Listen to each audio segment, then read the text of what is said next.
And we have the language settings. In the language setting, we can set the default language that this AgentForce will have, and also the type of tone that we would like this agent could communicate with the end users. But if you see these agent details, we doesn't have like something to edit the topics, the actions. Where is the thing like where we can add some functionalities to our agent?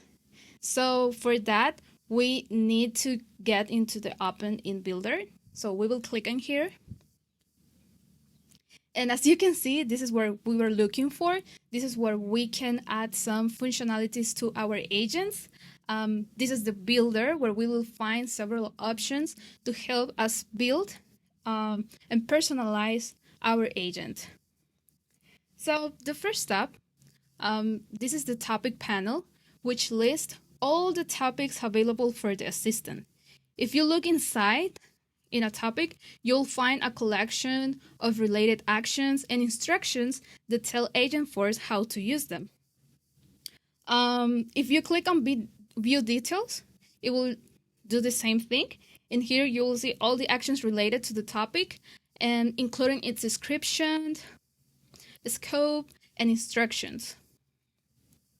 As you can see, we have a lot of instructions related to this topic, and we cannot edit this information because these topics comes by default with this agent. If we want to do some updates to this, we need to create a custom version or just create a new topic. Also, from here, we can, if we don't want our agent to use this topic that comes per default, we can just remove it from the agent by clicking in this button. Okay, now the next tab, it's Knowledge tab. We can manage, in here we can manage the data that our agent used to complete tasks via the AgentForce data library.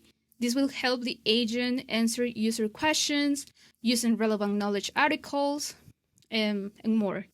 Then we have the language settings. We can select the language and tone for our agent's conversations responses. By default, English is selected, but we can handle another language from the available list. The tone option in AgentForce allows you to choose how an AI agent express your brand's personality. You can select from these three tone options, the casual, neutral, or formal. And then we have event logs. This tab allows us to monitor and troubleshoot the assistant's conversations activity, and it will display a historical list of interactions with our assistant. And last but not least, we have the Conversations Preview panel, and this allows us to simulate a user's conversations with the assistant by entering instructions or requests in the chat window as a user would. This helps evaluate how the assistants perform.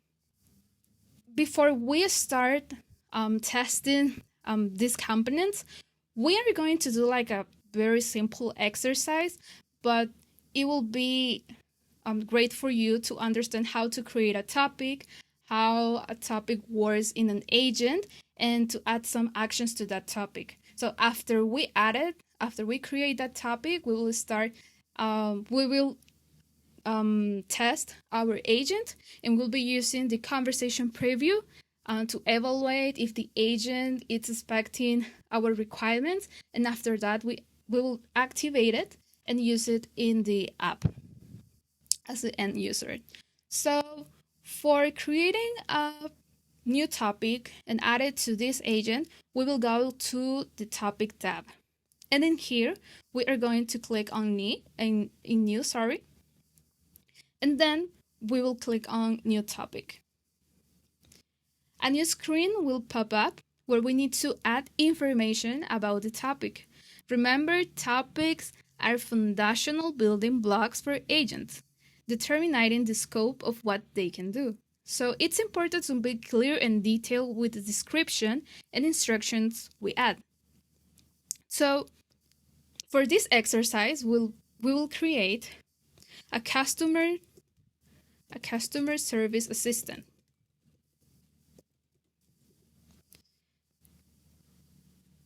Okay, we will create a customer service assistant topic, which will allow the agent to engage and interact with users regarding inquiries related to the company. So for the classification description, we will describe what our topic does and the types of users that should be classified under this topic. Typically, we can use 1 to 3 sentences, but it's best to be clear and detailed to help the agent understand the topic to use. So, for example, for this one, we will add it engage and interact with the user about any request related to the company, for example, CRS info solutions. Great. Now we need to define the scope of this agent. And for the scope field, we will provide a job description for our topic. We need to specify the role and the types of tasks the agent will handle. For example, we need to add him like a job description or to specify what their main job will be for this topic. We can also add like what would be the role of this agent. So for example, for this agent, I would add your role is to assist a customer service representative in supporting the customers, the clients, for example. Great. Now we have the scope, we have the classification description. Now we need to add the instructions. And the instructions allow us to provide topic-specific instructions to the agent, including how it should use available actions, any limitations, or specific guidelines for handling the topic. For example, in this one, we can specify the agent to never ask the user for an ID. And instead of that, we can say that can ask for a record that's relevant. Awesome. And finally, we have the example user input. And in this section, we can add sample questions or requests that could trigger this topic, helping the assistant improve its reasoning. For example, in example user input, we can say what type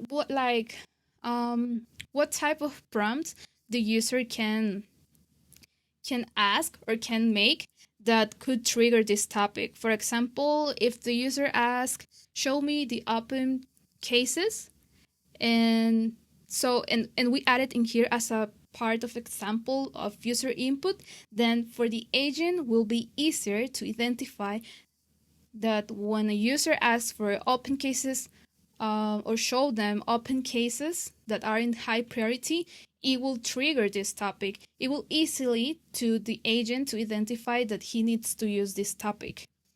And